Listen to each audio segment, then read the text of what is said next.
If your child has this condition, they're typically born with 7 to 10 fingers on one or both hands. This means from the midpoint of their hand, their fingers look like mirror images. Usually, there's no thumb. Instead, in most cases, they'll have a central finger.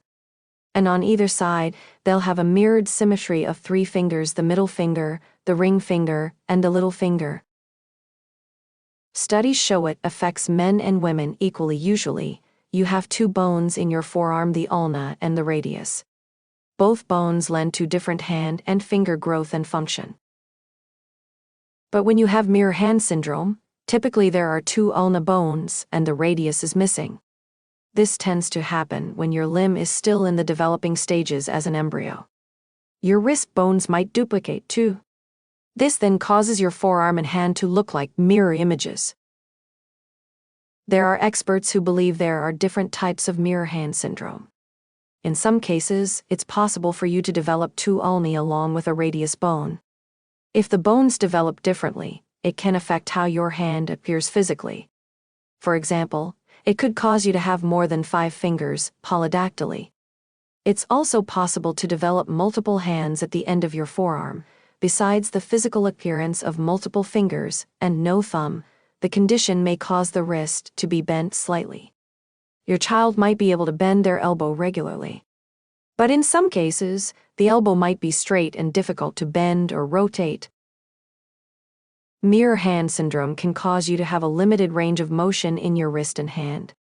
This can lead to dexterity issues, which means it may be hard to use your hand and fingers to perform certain day-to-day tasks, such as grasping or picking things up, as this condition can happen when the limbs are forming during the embryo's developing stages. Mirror hand syndrome is often diagnosed at the prenatal ultrasound screening during pregnancy. It can also be diagnosed at birth. Your child will need reconstruction surgery to fix the physical appearance as well as the function of the affected hand. This may include multiple surgeries. Usually, the surgeon will wait until your child is between 18 to 24 months to perform this surgery. That's because this allows the hand to grow almost twice the size it was at birth. During the surgery, they'll remove additional fingers and most likely pick one of the digits to use as a thumb. The doctor will reposition it where the thumb would have naturally developed. This is known as policization.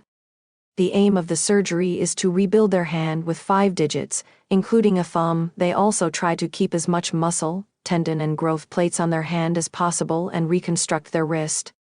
This will help your child to develop hand movement, growth, and function as they grow up.